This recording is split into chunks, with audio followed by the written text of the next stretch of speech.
Isang magandang hapon po sa inyong lahat. Tayo po ngayon ay magbabasa ng isang talata at mananalangin. Subalit sana po kayo pong lahat ay sama-sama sa inyong mga tahanan sapagkat ngayon po ay naka-community quarantine po tayo. At ito po ay para maiwasan ang pagkalat ng virus ng COVID-19. At isa po sa ginagawa natin ngayon ay manalangin sapagkat hindi po natin alam kung hanggang saan naaabot ang house quarantine na ito or community quarantine na ito at ang paglaganap ng virus na ito sa ating bansa, sa ating mga lugar. At dito po sa panahon na ito ay kailangan po natin ang pagtitiwala, pagkakaisa, patuloy na pagpapakumbaba sa ating Panginoon. Hindi po ito ordinaryong problema sapagkat health po ang nakataya dito. Kaya sana po ay makipag-cooperate tayo sa ating government, sumunod at patuloy na gawin natin yung pinaka tama or the best na dapat po nating magagawa para po makontrol at makalaya po tayo sa paglaganap ng virus na ito sa ating mga communities, sa ating mga lugar. Okay? So tayo po ay magbasa muna bago po tayo manalangin. Wala po tayong gatherings ngayon sa church, kaya online po muna tayo. At salamat na lang sa technology na ito na dahil dito ay pwede po tayong magkaisa sa panalangin sa pamamagitan nitong video presentation or sa pamamagitan ng online prayer or sa ating patuloy na pagtitipon na sa halip na sa church ay pwede dito sa kanya-kanyang bahay lang. Okay, we can pray together. Okay, so ako po may medyo mukhang tinamaan din yata ng kaunting sipon. Okay? Pero salamat sa Panginoon dahil ako'y pagaling na rin. Sabi po ng 8:28 ng Romans, sabi po rito, and we know that in all things God works for the good of those who love Him, who have been called according to His purpose. Ulitin ko po, and we know that in all things God works for those who love Him, who have been called according to His purpose. Ang lahat ng bagay ay nagkakalakip at nagkakaroon ng magandang resulta, gaano man ito kasama, at mga bagay na hindi maganda sa ating karanasan, sa ating buhay, sa ating sitwasyon. Subalit ang lahat ng ito, mabuti o masama, ay nagbibigay ng maganda sa atin, may magandang naidudulot sa atin ng mga nagmamahal at nananalig sa Diyos.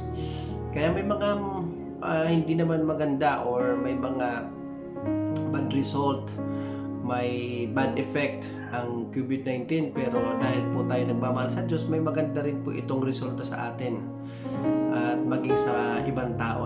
Sapagkat sabi po, makikita natin, nagkaroon ng time yung kanya-kanyang pamilya, nagkaroon ng oras, isa't isa, nakapaglinis sa bahay, kaisang manalangin, manalig, nagtiwala sa Diyos. Tayo ay nagkaroon ng tinatawag na self-evaluation o kaya doon sa ating pagkakaroon ng time with God alone. Nagkaroon ng magandang panahon para makapagpahinga naman sa napakabising araw. So, sa ngayon po ay tayo po'y mananalangin at sana po ay nasa maganda kayong pwesto para sa ating prayer. So, tandaan lang po natin ang verse na ito, that all things works together for good to them who love God. Sulat po ito ni Apostle Paul. Ito po yung panahon na nasa persecution din po sila. Tayo naman po nasa precaution, kaya nasa bahay. Sila ay mayroon tinatawag na social persecution and economic problems. So, ganoon din po tayo economically, medyo bagsak at may problema. Subalit tayo po ay nananalig sa Diyos because God is in control, He is powerful. At dahil po dyan, naniniwala po tayo na hindi pa tayo pababayaan ng Diyos, hindi tayo iiwan ng Diyos, magtatagumpay tayo at malalampasan po natin ang lahat ng mga pagsubok at mga problemang ito sa ating buhay. Let us just appreciate the good thing of this sa lahat ng mga areas ng buhay natin na katulad ng binanggit ko kanina, we can pray together as a family and we can still pray together because of the technology. Kahit hindi tayo nag-iipon-ipon sa church, ang mahalaga, we can still pray together at yung ating faith in the Lord patuloy na lumalakas at patuloy na tumatatag dahil sa paglapit natin sa Kanya at pananalig sa kabila ng mga problema ito sa buhay natin. Tayo po manalangin, ipanalangin po natin yung ating bansa, lalo na po yung mga frontliners, mga doctors, nurses, PNP, mga volunteers, Armed Forces of the Philippines, mga hospitals, na sana iingatan sila ng Panginoon at patnubayan sila ng Diyos. Okay? So, tayo po mananalangin. Father God, amin pong idinudulog sa iyo ang bansang Pilipinas. At ang aming dalangin, Ama, na ingatan niyo po ang bawat Filipino, Father God, at iligtas sa anumang karamdaman, lalo na sa COVID-19 na ito, Father God. Help us to be freed from this kind of virus, O God, in the name of Jesus. Father, we are praying for the militaries, the Armed Forces of the Philippines, the nurses, doctors, volunteers, na kung saan ay kasamang gumagamot sa mga karamdaman na infected, Lord God, ng COVID-19 na ito, Father God. Ingatan niyo po sila, palakasin ang kanilang mga health, ang kanilang mga resistensya, ang kanilang mga sarili, Father God. Patnubayan niyo po sila at patuloy na gamitin, Father God, na magamot ang mga may karamdaman, Panginoon. Lord, provide their needs, and I pray for your protection. And Father, let them continue to trust in you. Let them continue to believe in you. And also, I pray, Father God, for your provision for their needs, Lord God. Maraming salamat po, Panginoon. At maging mga Filipino, dalangin ko, O Diyos, na Ikaw ang patuloy na kumilos at mag-ari sa aming mga buhay. Dalangin po namin, Ama, na kami ay patuloy na maging masunurin. Kami ay magpasakop sa iyo sa aming government at patuloy na magkaroon ng self-evaluation na kung saan mga bagay na dapat itama sa aming mga sarili, maitama po namin. Tulungan niyo po kami na magkaroon ng discipline at matutong makinig, sumunod sa aming government, lalo na sa iyong salita, Panginoon. Lord, maraming salamat po, Ama. Ito aking dalangin sa pangalan ni Jesus. Amen. Ngayon po, ipanalangin natin yung bawat pamilya natin na magkaroon ng magandang result ang pananatili natin sa tahanan, na yung may mga yung ating relationship sa isa't isa ay patuloy na maging matatag, maging maayos, at magawa po natin yung ating best para sa ating mga pamilya din. Ano po? Then we can also pray together as a family at magkaisa, magkaroon ng mga pagpaplano at kung paano magagawa natin na yung ating pamilya ay magbigay ng kaluwalhatian sa Diyos at magkaroon ng magandang relasyon sa isa't isa. Manalangin po tayo. Aming Ama, aming Diyos, kami po ay lubos na nagpapasalamat sa iyo sapagkat nagkaroon din po kami ng time para sa aming pamilya. Dalangin po namin, Father God, na patuloy mong palakasin ang aming pananampalataya sa iyo at patuloy, Ama, na maging maayos ang aming relationship sa isa't isa as family, yung mga magulang sa kanilang mga anak, and among brothers and sisters, their relationship with their parents also. Father God, I pray na maging maayos at magkaroon ng patuloy na quality time ang bawat pamilya ng mga Filipino, ng mga members ng church, O Lord. At ang aming dalangin, Panginoon, na ito ay maging daan upang magkaroon ng patuloy na reconciliation kung may mga problema man sa mga relasyon. At magkaroon ng time as family to read your word, to pray together, and to really have equality time with you, Lord God. Maraming salamat po, Panginoon. I pray for everyone to really have an attitude of humility, and I pray for the forgiveness in our hearts, na kung saan, kung meron kami mga sama ng loob sa aming mga membro ng pamilya, magkaroon po ng pagpapatawad at manatili ang patuloy na pagmamahal sa isa't isa, pagtutulungan, pagkakaisa ng mga pamilya, at pagbibigay ng kaluwalhatian sa iyo sa pamagitan ng aming mga gawain at pamumuhay bilang mga anak mo, Panginoon, and as a family, Lord God. Maraming salamat po, Ama. Ito po aming dalangin in Jesus' name. Amen. Okay, panalangin din po natin yung ating mga business, mga trabaho. Naniniwala po tayo na ang Diyos ay nakikinig sa atin. At pangako po yan ng Panginoon na tayo ay bibigyan niya ng, binigyan niya po tayo ng assurance. Pangako ng Lord na pakikinggan tayo sa ating mga panalangin. Magtiwala, manalig lang po tayo sa Diyos. Okay?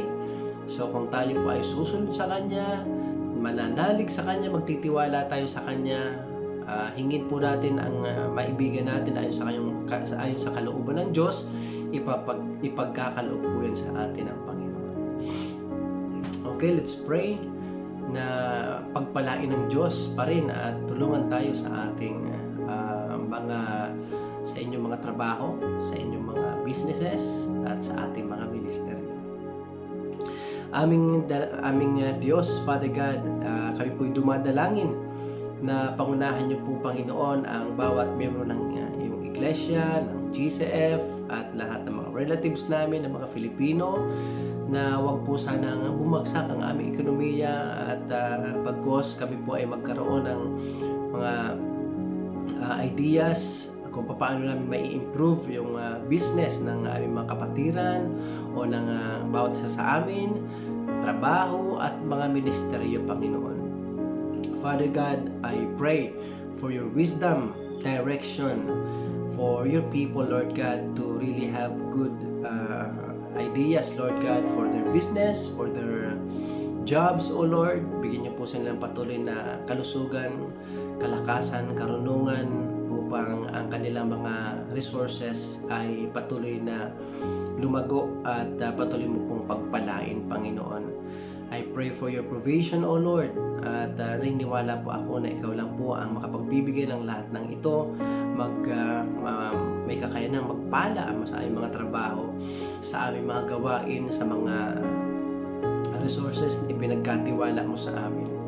Father God, huwag mo pong pababayaan ng iyong mga anak, at dalahin ko, O Diyos, na kahit na po mga walang trabaho for a month, Lord God, na po ito po hindi mag-extend na community quarantine na ito, ma-resolve na po ito, maayos na, upang inyong mga anak ay makapagpatuloy na sa kanilang mga trabaho, sa kanilang mga businesses, and sila po ay manatiling malusog at puno, Panginoon, ng excitement to do once again, Father God, the task, the ministries, the job, business that you have entrusted to them, Father God. Maraming salamat po, Ama. Ikaw po ang siyang maitaas. Ikaw ang maluwalhati, Panginoon, sa aming mga ginagawa. And thank you for answering our prayers. Salamat po, Panginoon. Ito po aming dalangin in Jesus' name. Amen. Ngayon naman po, ipanalangin natin yung mga